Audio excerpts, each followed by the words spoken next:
Great. It looks like it's a couple minutes after 2, so hopefully everybody has been able to log on. My name is Rachel, and I work at relink.org, and we are a free database full of resources. We have over 13,000 resources listed in our database in the state of Ohio. And today we really wanted to do something on creative housing solutions because it's something that we know is an issue with people trying to find housing, especially post-COVID. And on this slide, you'll see that in our database in relink.org in 2023, we broke down some of our top search categories. And you can see how much housing is in those searches for homeless shelters, addiction recovery housing, affordable housing, and reentry housing. So those are some of the top areas that are searched in relink.org when people are getting on and logging on and looking for resources. So we know that this is something that is an issue, something that people are trying to find housing either for themselves or for somebody that they serve. So we wanted to bring in some people to share with us today a little bit about creative housing solutions.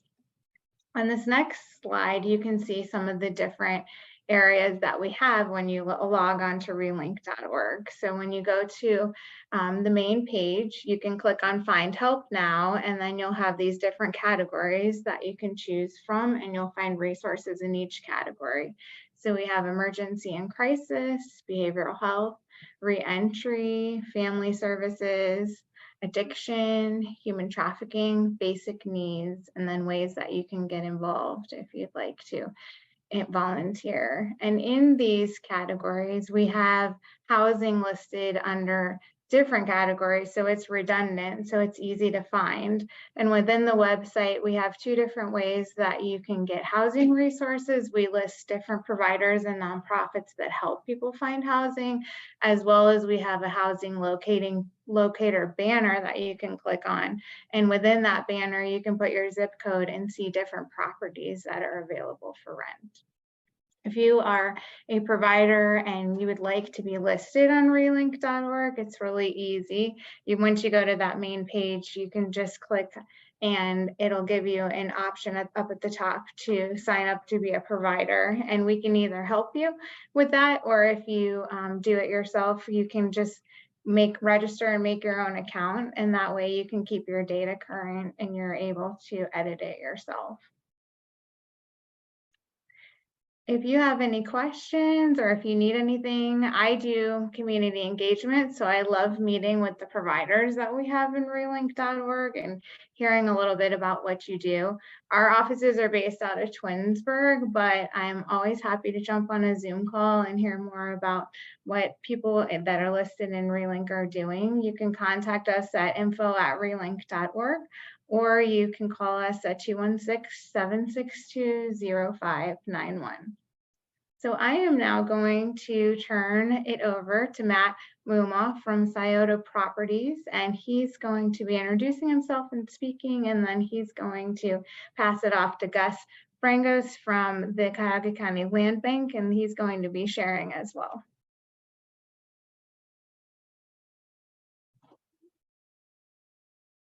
All right, let me make sure I can share my screen here.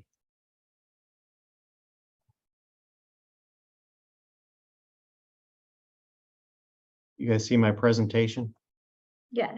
Yes. Okay. All right, excellent. Well, thank you, Rachel. First, I'd like to just take a second to thank the good folks at relink.org for all of the amazing work that you guys are doing across the addiction recovery, anti-human trafficking, and incarceration reentry markets. I think it's organizations like yours that really help to move the needle in terms of providing the proper supports to people in need. So thank you for all the work that you guys do and for having me today. Second, I want to just take a second to thank everybody that's in attendance today. I heard there's close to 200 individuals that registered for today's webinar, which is amazing.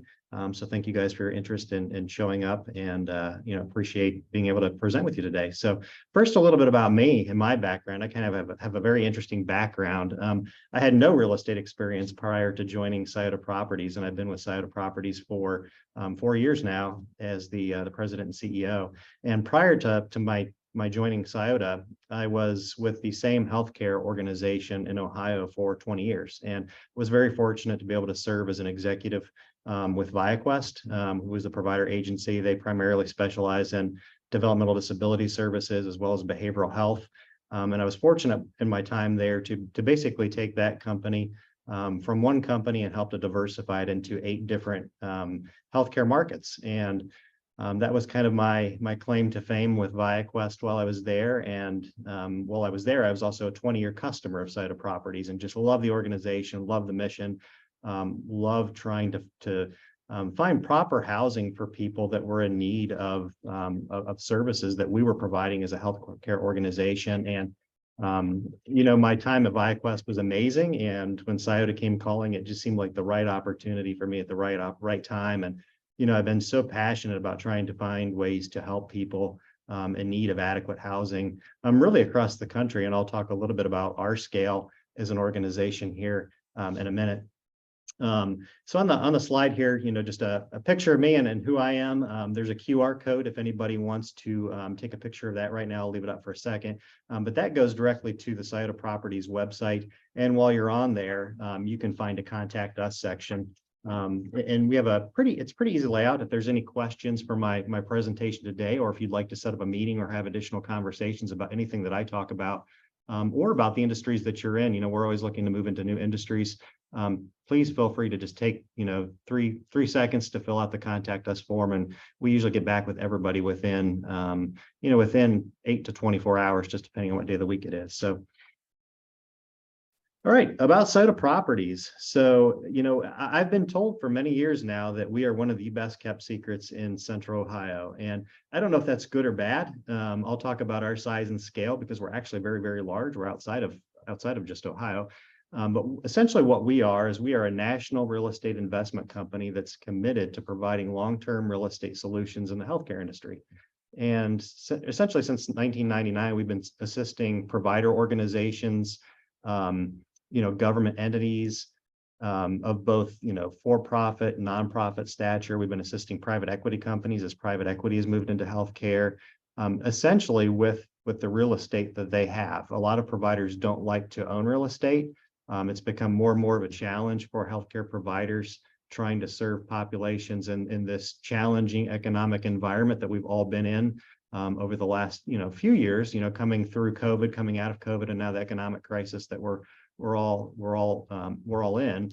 And so we've been trying to find creative solutions to try to help providers to continue their mission in trying to serve as many people as they can, while providing a good quality service in quality real estate that helps to drive their mission. So Scioto Properties, we're based in Central Ohio. We're located in Powell, Ohio, and very much a mission-driven company.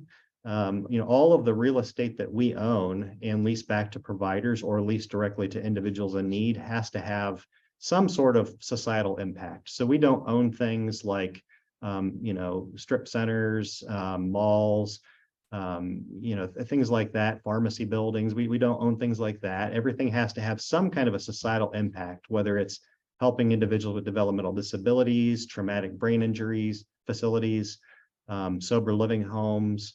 We've done some reentry work across the country, and I'll talk about those markets in a little bit. But everything that we do has to have societal impact to it. That's all that we invest in, and that's really what our mission is as an organization, is to just really continue to grow in size, to really help to impact and change the lives of people really across the country. All right, so real estate impacts everything. So the ability to deliver quality care requires the proper spaces in which that care can be delivered. So we really believe that, stable housing and a safe environment is really the most critical thing in the success of individuals in recovery, as well as those coming out of, human trafficking. We believe that people have to have a good quality home. They have to have a roof over their head to be able to hold a job, to maintain that job. And, that's where an organization such as Scioto can come into play and help providers in providing adequate housing. At Scioto Properties, we work, as I mentioned a minute ago, with really all different types of companies. We work with small startup organizations to multi-billion-dollar publicly traded provider organizations really all across the country. So, there really isn't a size limit to organizations that we work with. You can be literally a startup. We probably about 2 weeks ago worked with a company that was really just getting up and ground off the ground and going in Wisconsin, and really didn't have much of a balance sheet. And we just loved the mission of the company. And it was, acquiring a single family home for them. And they're interested already in having us look for a second one to help them with their mission, which is really more on the senior care side of things. They have small senior care homes that they operate. So we really can work with, any scope of provider in terms of just their size. And we're always looking for new markets as well. So we try to find real estate that's tailored to meet the needs of each provider as well as the individuals that they work with. We're well capitalized as an organization. So for any real estate that we would acquire and lease back to a provider, or if it's, in a lot of cases, providers may own real estate, but they want to get out of, real estate ownership. Maybe they want the capital to infuse into their business. We pay cash for everything. We're really well capitalized as an organization, even in this market. We also assist with mergers and acquisitions. A lot of times, if one company or organization is buying another, there's often real estate that's a part of that. And that's where an organization such as Scioto Properties can come in and help to acquire the real estate and then essentially lease it back to the provider that's acquiring the business. So we also do a lot of, seamless or custom design work with real estate. We have a lot of providers that like to use their model for real estate, for housing. And so we'll often construct properties for them and then replicate that property across the country. And we've done everything from, very small 4-bed homes, 8-bed facilities, all the way up to we've built some traumatic brain injury facilities in several states across the country that are larger in size. That are almost like small nursing homes. So really we can, build, construct, really any type of property. In terms of our bandwidth, I talked about how a lot of times when people first hear about Scioto, they think that we're one of the best kept secrets in Ohio. And I always like to share with people that we really have a lot more going on than just Ohio. So to speak really to our bandwidth and our capabilities, it's really pretty large in scale. So on this map, you can see really each of these dots are where we have properties throughout the country. So in all of the real estate that we own collectively, the providers that we work with have helped to serve over 7,500 individuals across the country. That's something that I, as a former customer, am proud of in terms of having worked with Scioto as a provider, and something that as the current CEO of Scioto, I'm very proud that we've been able to help impact that number of lives. And that number changes literally every day as we acquire properties. We're also in 40 states. We're soon to be in our 41st state, which is going to be the state of Washington, which I'm very, very excited about. We're going to be acquiring a eating disorder residential facility, which is a very large 8-bed home in the state of Washington. We're going to be acquiring that, leasing it back to providers. So I'm excited to move into our 41st state. And we're over 1,800 properties. We're actually pushing 1,900 at this point. So pretty large in size. We've got 20 plus years of experience. And one of the things that we're really, really proud of, that I'm proud of, is that we always try to, sell that we have a provider background. In our nearly 25-year history as an organization, every CEO of Scioto Properties has always come from the provider side. And I think that's pretty remarkable, since we are a real estate firm, that we've always been led by a CEO that comes from the provider side of things. So I understand the pain points that all providers are going through right now in terms of reimbursement struggles, grant funding, trying to keep grants alive that maybe you've had for a few years, and they're being looked at in terms of going away. All of the staffing issues, there's, as many of you know, and I saw the list of individuals that were attending today's webinar. A lot of you are providers or work for government entities that hear the pains of providers. We know and understand that staffing is at a crisis point for providers across the country. And so a lot of providers that we work with appreciate that we are not just a real estate partner that essentially sits back and collects a rent check every month. We're a provider that definitely understands and knows your pain points and tries to work with you when you have issues that come up with your real estate. We want to be a good partner, and as we help you to grow, then we hope to grow as well. So I've talked a little bit about nationally what we do. In terms of our impact in Ohio, we currently have 85 properties in the state of Ohio. I believe it's our fourth largest state right now, but 85 properties across Ohio. Those properties are in the substance abuse, developmental disabilities, behavioral health, traumatic brain injury, inpatient rehab, and supportive housing markets. So things that we do that maybe make us a little bit different than other real estate firms or a REIT, a real estate investment trust. We're kind of unique in what we do. We support just populations that are vulnerable, populations that are in need of services. We do a lot of advocacy work for providers. So we advocate all the time for reimbursement increases. We do a lot of work in terms of addressing local opposition or navigating zoning issues and promoting fair housing. NIMBYism, most of you have probably heard of NIMBYism, the not in my backyard, which really impacts a lot of housing for individuals in, the substance abuse space, people in recovery.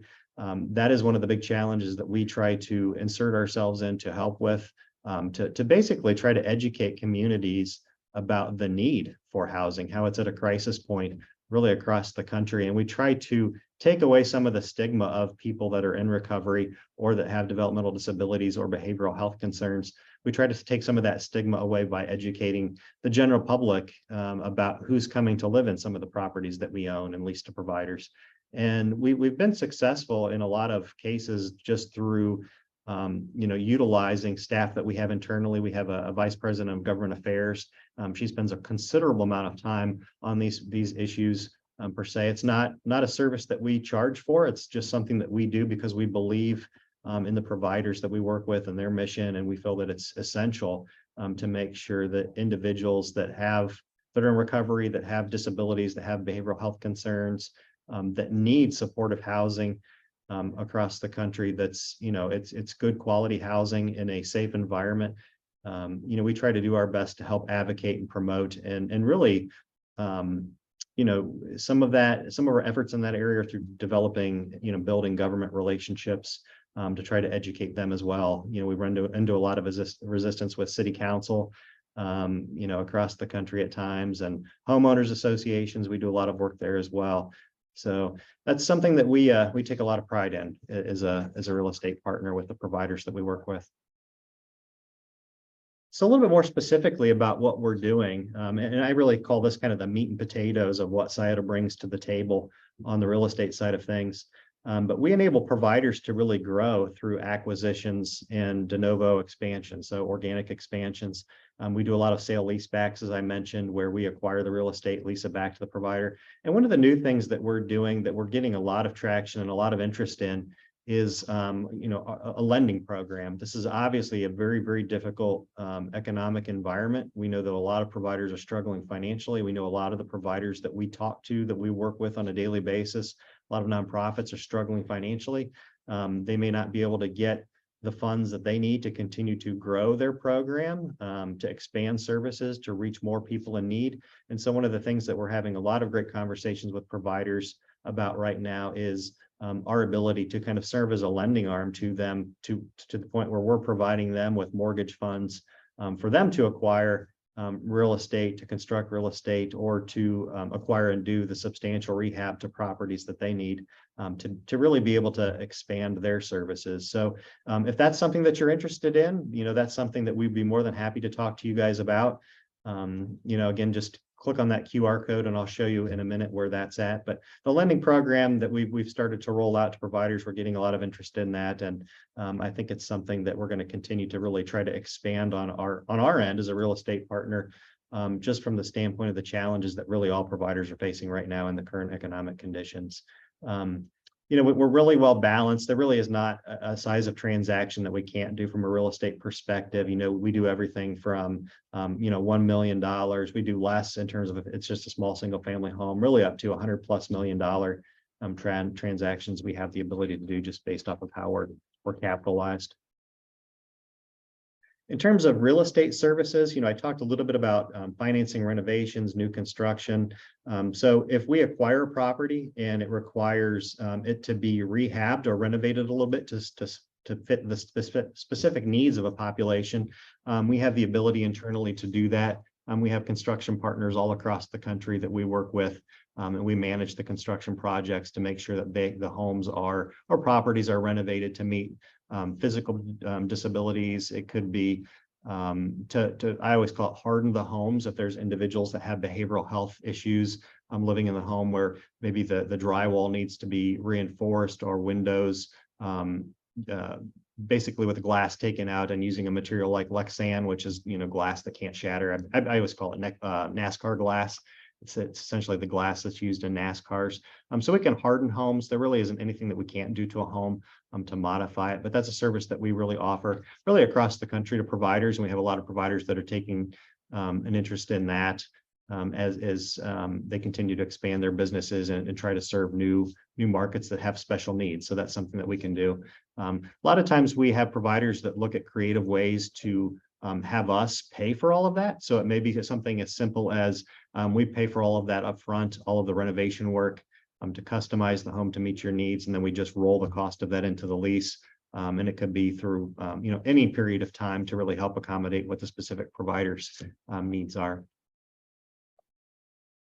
One of the big projects that we've started that I'm really excited to share with everybody, and we really have not done a lot of promotion of this. It's really workforce housing. And I think a lot of the individuals that are on this webinar, just based off the list that I saw, may have an interest in this as a specific product that Scioto Properties is really focusing on offering right now. So, I've talked a lot about providers and how we work with service providers in the developmental disability, behavioral health, substance abuse, traumatic brain injury markets across the country. There's a large group of people that are in need of housing that really maybe they don't actively receive services from providers. And so one of the things that we've been exploring doing and have started to actually do here in Ohio is to acquire apartment buildings that can be used as workforce housing projects for individuals that the middle income individuals and families that are in need of housing and safe locations.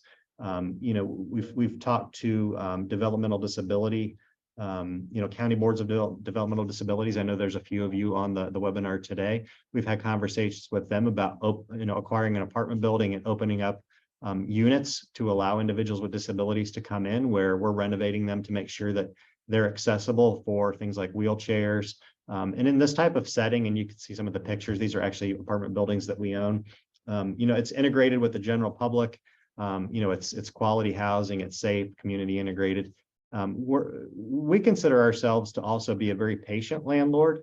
In our nearly 25-year history as a real estate company, we have never evicted a provider or an individual that we've leased directly to. And that's something that I take a lot of pride in. The company itself takes a lot of pride in that. We try to work through solutions when when problems come up with whether it's rent or other issues with the property. So we're a very patient landlord. We work with providers across the country in the substance abuse space, behavioral health. And again, as a former provider, I really know and understand everything that you go through. So again, we're a very patient landlord.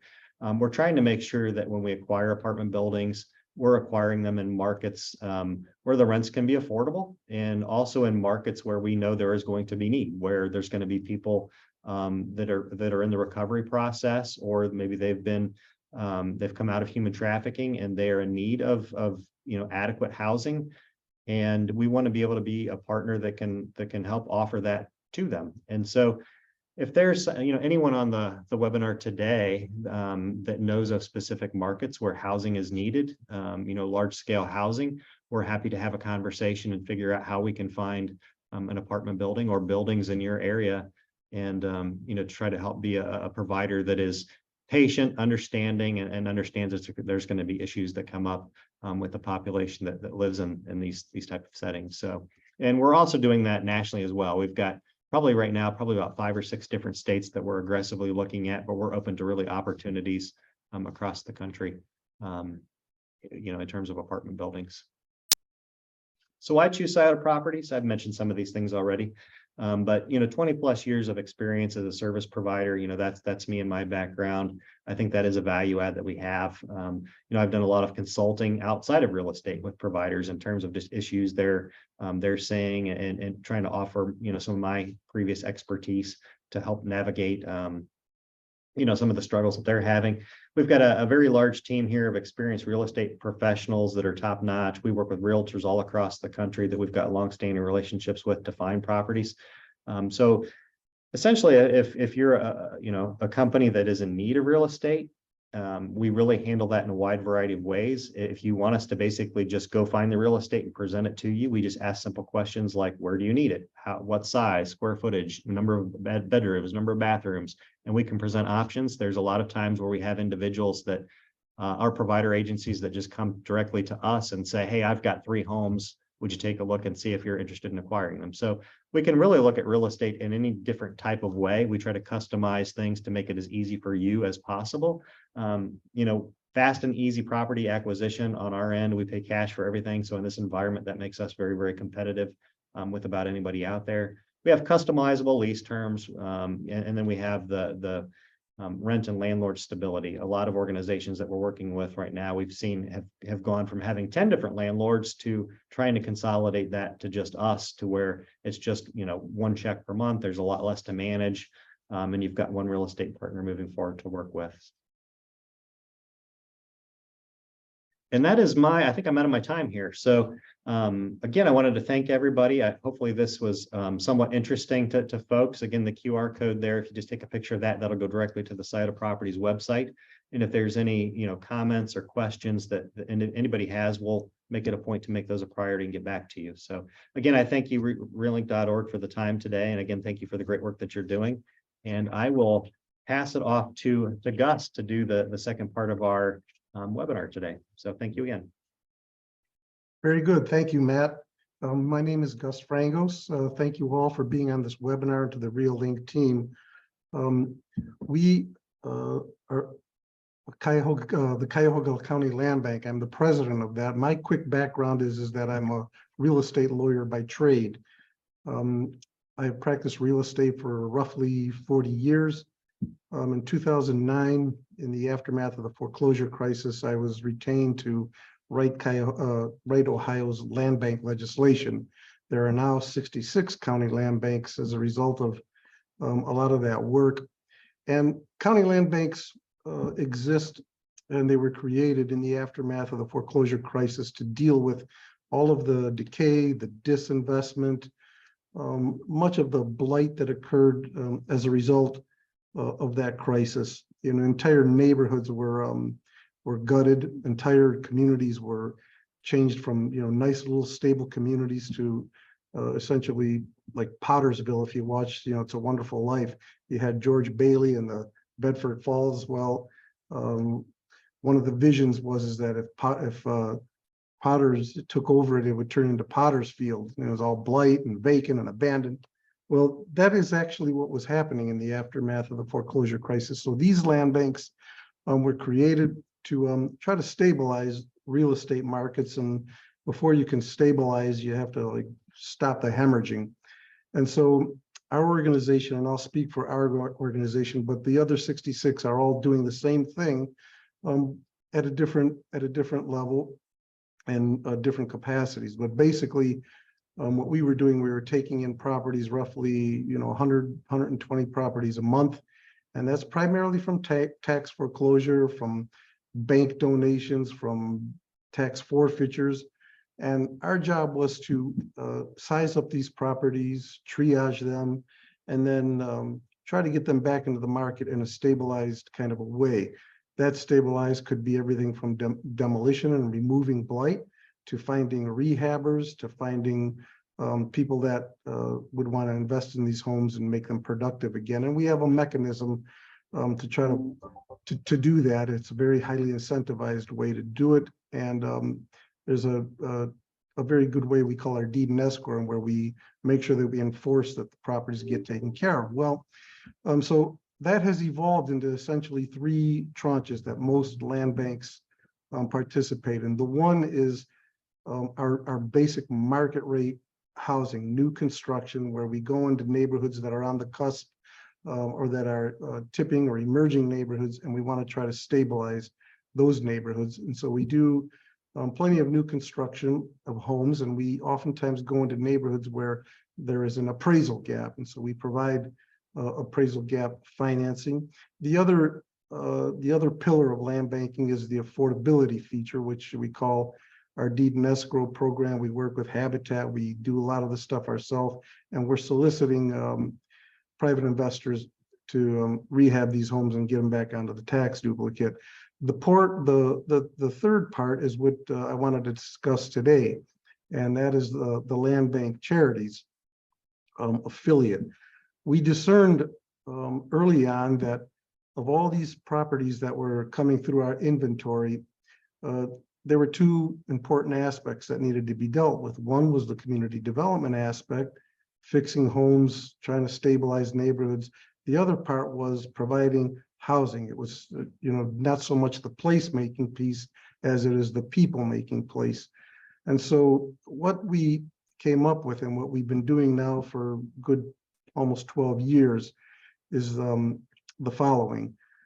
We will bring in homes, and if there is a social service agency or typically a faith-based organization that is ministering to a particular vulnerable population, we will bring that home in and we would clean it out, we would stabilize it, make sure title is clear, and then we would donate these homes for $1 to these organizations. And as they evaluate the home and we help them create the spec, we also provide $30,000 to $50,000 grants to those organizations. And what we found out is that the community development organizations, oftentimes the real estate investors, everything has to pro forma. If something doesn't pro forma, it's very hard to get somebody to invest in it for the privilege of essentially losing money. But the faith-based organizations and many of the social service agencies, they're mainly mission-based. They're not so much the question of the home rehab is not so much a pro forma issue. And so the example I would give you is like our city mission here. Most cities have an equivalent of a city mission.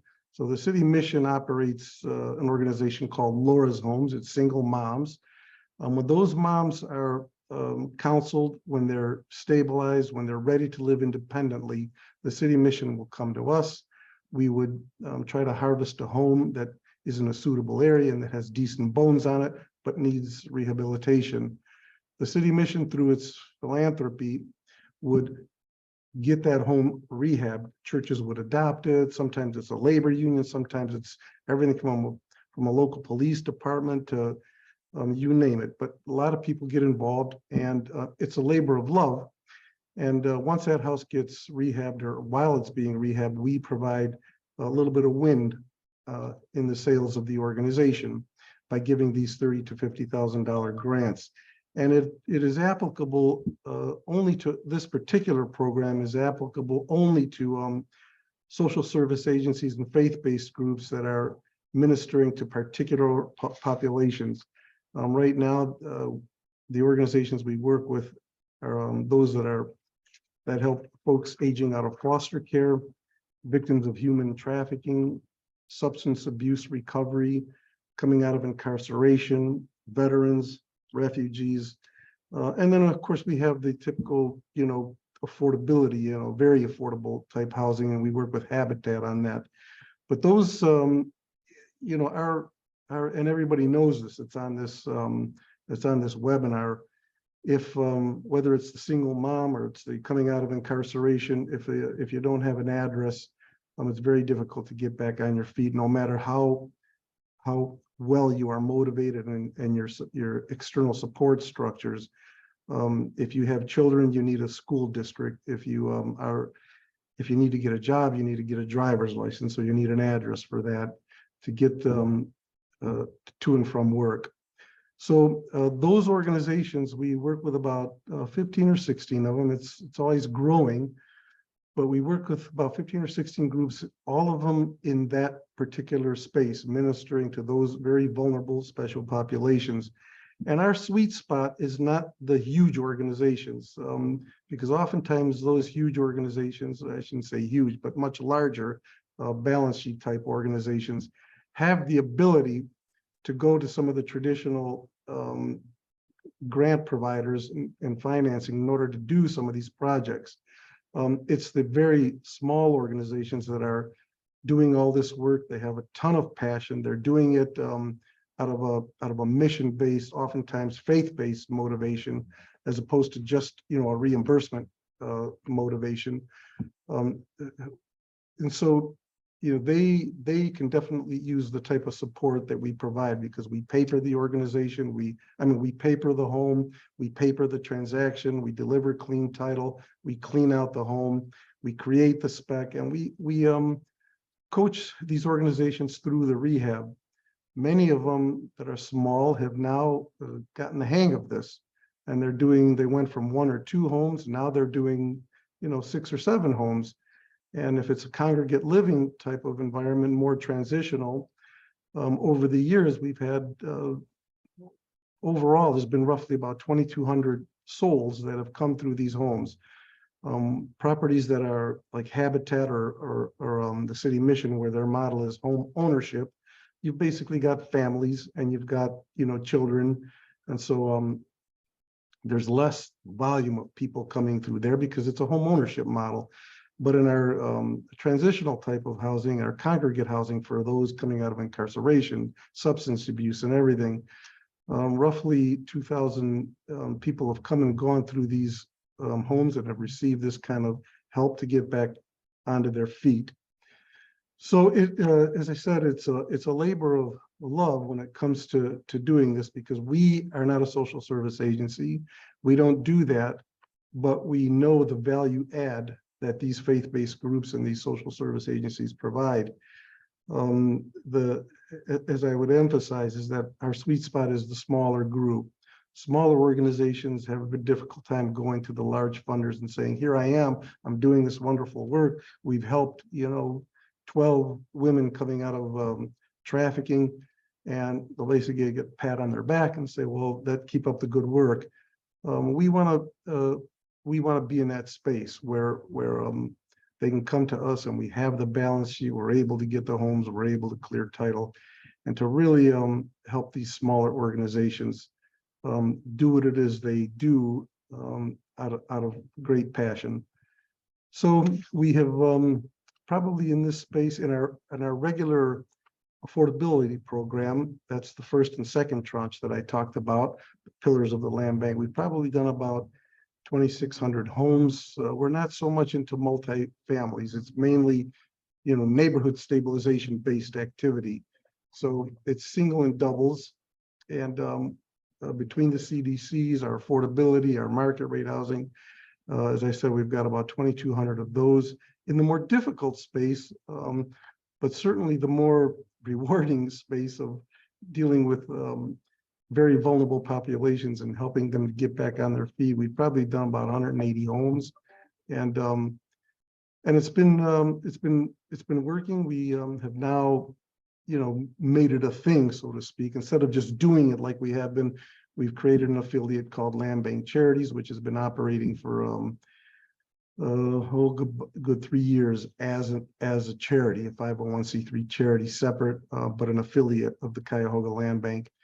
And it has its own board now.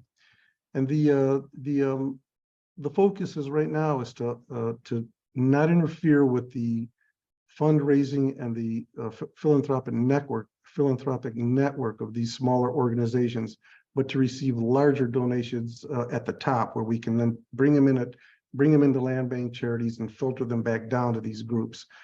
So so far so good. It's we probably expended, you know, $5 or $6 million, you know, in this very small space of affordability. And again, we're limited to Cuyahoga County.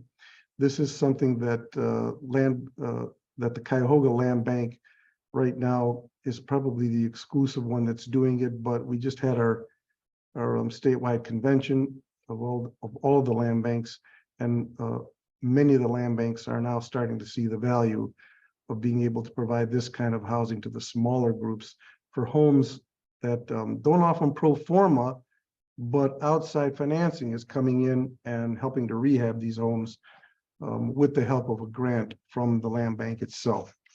So that's a high level view of what it is that we do. And that concludes my presentation. If you have questions of either of us, I'm sure Matt and of course I will be happy to answer your questions.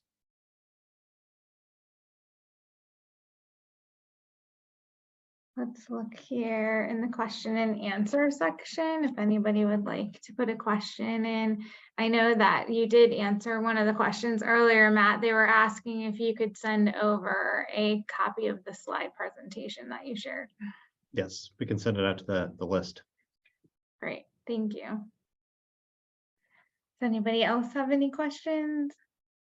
I had a question. Thank you guys both for presenting. I really appreciate you sharing this information. I know that the first time we heard about it, we were very intrigued, and so that's why we wanted to share it with so many others. Gus, I think you started to answer my question, but I'm going to elaborate on it a little bit more. Of you're doing all this in Cuyahoga County, which is amazing and incredible. We're so thank you for that. As you're sharing this with other land banks, you had just mentioned, I was typing in my question right when you said this part, but you said that some other counties are interested in it. Do you know if anybody's actually launching this in other areas in Ohio at all? I know Toledo is trying to put something together. Some of the rural counties are thinking about it, and they bring in a smaller amount of money. But interestingly, they working with organizations like Habitat, which brings in that third party element, their particular philanthropy.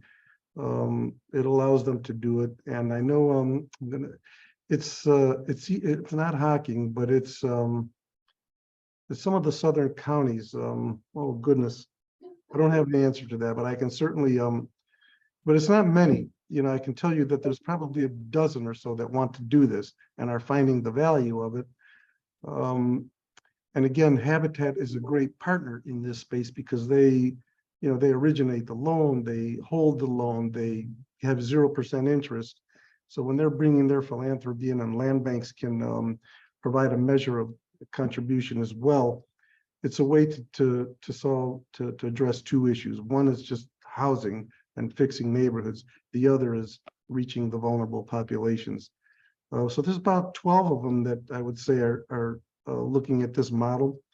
But it'll probably be a bit of a challenge for them to set it up because they don't have the funding. They don't have the depth and breadth of the Cuyahoga Land Bank. That was going to be my follow-up question. What do you think is the biggest barrier? Because this is such a exciting program for people in the area, but what's the biggest barrier for others to starting it up? And I think you just answered that. I think honestly, the biggest barrier is just getting the work out and getting organizations that have an appetite for owning property. When we started doing this, we found that many organizations were they had a certain trepidation about owning a property. They would prefer to be involved in programming, but let somebody else own the property. And but all of these groups, all of the ones, the 16 or so that we work with, they all want to own the properties. So getting to those organizations, and if they have a basic philanthropic base, teaming up with the land bank, I think it can happen anywhere. It won't be as robust as it is here because we are giving out these grants, and some of the smaller ones don't have $30,000 to $50,000 to do 20 homes in 1 year, and we're basically cranking out $1 million or so a year on this, and some land banks don't have that ability. But when you start small like we did, it grows. You just have to do it, celebrate that particular success, and when you do that, the celebration of the success ends up breeding more success. Yeah, that's so true. Thank you. We do have another question for Gus. Does this program exist in Franklin County? And if so, how do we contact them? I don't think it does. And it's not that it's like a program that in that sense, they could very easily do it. They would just have to decide that they find value in this and want to do it. Some land banks have a view that they just pretty much deal with community development organizations, and that's their model. We're pushing the idea that community development organizations are very, very good, and you need to continue working with them. But there is this whole other world out there that brings philanthropic dollars with it, and that brings a great deal of passion. And again, that's faith-based community, many social service agencies. So my counterpart there, I've talked to him about this, fellow by the name of Curtis Williams, and very open to it, but they just haven't done it. So this is something that we've been pretty successful with up here, and so we're trying to push it. I'm on the Land Bank, Ohio Land Bank board, and we're trying to push this on everybody because it's just, you know, something that is one element of the housing puzzle. As far as, you know, affordability, as far as new market, this is a part of the puzzle that, as a nonprofit with a mission, as Matt was saying, we need to be involved in, you know, mission-based improvement as well. So, but no, to answer your question directly, I don't think Franklin County, you know, is doing this quite yet. Thank you. One other question that I had for both of you, I know, Matt, that you put your QR code up there, but if for some reason someone can't use that, what would be the best contact information to contact both of your offices? Yeah, they can always reach me at my email address, which I put in the chat. It's mmumma@scioto.com. Or you can just go to www.scioto.com to our website, and there's a contact us section on there. So either just send me an email address or an email directly, and I'll get back to you. And I know a few people wanted me to reach out, which I'll do that today. You can reach out to me directly via email, which is always great. I live on email, or just go to our website and fill out a contact us. Thank you. Same with me. Our website is www.cuyahogalandbank.org. cuyahogalandbank.org, and my email is gfrangos@cuyahogalandbank.org. I see a couple more questions here in the chat that I wanted to get to as well. One came in that says the 2,200 properties of the Land Bank charity are all located in Cuyahoga County, correct? And they're asking where they are situated, like geographically, what areas of Cuyahoga County are most of the properties located? Or are they all over the county? But yeah, just for clarification, the 2,200 properties, that fits in those first two buckets, the affordability and market rate. The Land Bank charities, which is obviously, you know, affordability as well, but it's really aimed at special and vulnerable populations, is about 180 properties. But they're all pretty much in the city of Cleveland and in the inner ring suburbs.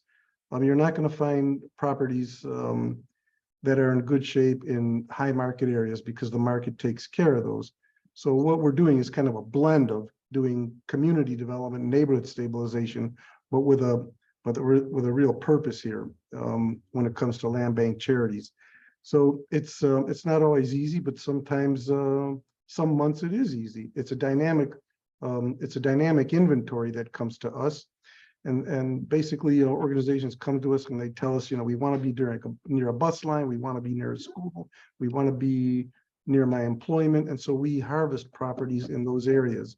And what we do is we do trajectory maps based on that.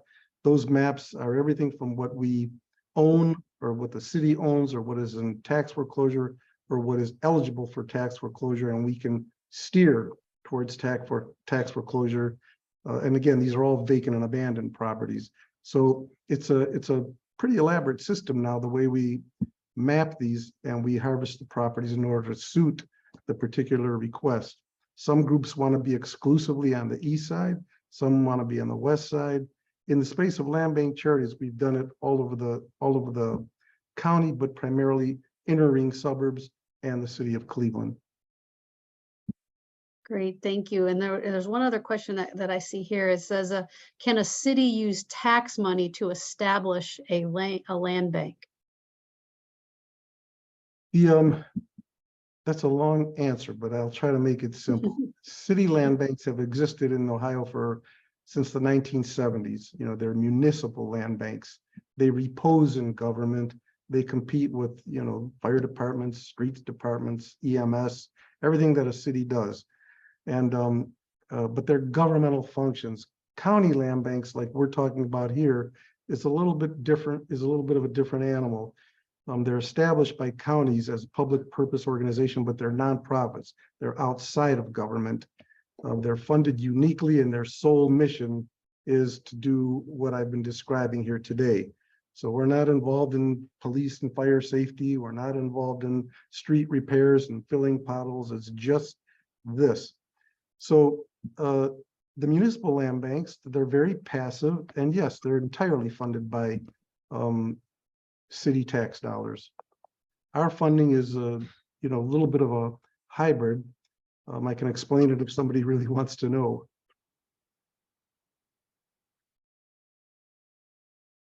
Thank you for that.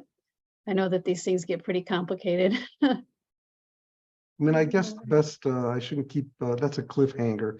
Basically, we get funded from the penalty and interest of collected delinquent taxes. So we're not taking any levied, voted budget commission taxes from any taxing districts. But look at it this way: if you have a Visa card and your minimum payment is $50 a month, and you're late one month, it's $50 plus the $30 late fee. It's the $30 late fee on $1.5 billion tax base in Cuyahoga County that when you scrape that, there's a tiny percentage of unpaid taxes that comes in late with the penalty and interest.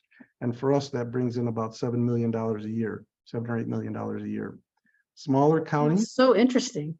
Yeah, smaller counties, maybe they only bring in a couple 100,000, but it's enough to hire an executive director and make some programming. But so that's it's a different So kind interesting. of money. It's not Yeah, exactly tax it's dollars. interesting. It's sort of tax dollars. So interesting. Yep. I have a couple more questions. We have Matt, given the tight real estate inventory, is SIDA able to locate suitable properties for their clients? And do you build or remodel to suit? Yeah, great question. So we have realtors all across the country that we have longstanding relationships with that really work extremely hard for us. And, it is a very challenging real estate market right now. I will say that our success rate in finding real estate for providers is still very, very high. There are only probably one or two markets nationally that we have really struggled in. If anybody knows of housing in New Braunfels, Texas, please call me directly. That is a horrible market right now to try to find real estate in. Just there is no single family homes in New Braunfels, Texas. But for the most part, nationally, we're having no issues finding real estate. Really, the issue that we're running into is pricing, and people are still expecting sky high prices for their real estate. So it's just kind of all over the place. But in terms of finding real estate, we're not really having issues with that. The second part of the question about building or remodeling, we do that all the time. So if a provider wants us to just do a custom build, we do that. We have architects that we work with nationally as well. So we'll sit down with a provider, talk about what their exact specifications are. We'll have an architect design it, see if it meets their needs, look at pricing, and then just start to cut out certain amenities and things like that to kind of get to their price point. But yeah, we definitely do that. And then remodeling, it's kind of the same thing. If we acquire, let's say it's a $400,000 house and it needs $100,000 renovation work, we can do that ourselves. We can coordinate it. Work with the provider specifically on what the pricing looks like, determine whether, we're going to share some of the cost of that, if it's going to be rolled into the lease. There's all different ways that we can do that just based off of things like provider credit, how much work needs to be done, the type of work. Anytime we can extend term out, a term on the lease, that always helps us to be able to spread the cost out. So, but we do all those things. And if there's things in addition to that, we're always open to new ways and creative solutions to try to help get providers what it is they need to be able to grow and expand their business and serve more people. Thank you. And I think this question could be applicable to both of you. Do these properties have to pass some form of inspection? On our side, it depends on the market that we're specifically talking to. I mean, the majority of the healthcare markets that we work in, requires like a certificate of occupancy. Some of the markets that we're in, depending on the size, if it's over 6 beds, it may require a sprinkler system, which we have the ability to have those installed as well. It just depends on the market, the industry. It's kind of all over the place. So it's kind of a tough question to answer. There's a lot of things that we do that don't require any licensing at all. It just depends on the part of, every state is different. And then once you get into the Medicaid world, Medicaid is managed 50 different ways, and the regulations can be different. And so it depends. I would say more often than not, there is some type of a license that has to be in place to be able to operate.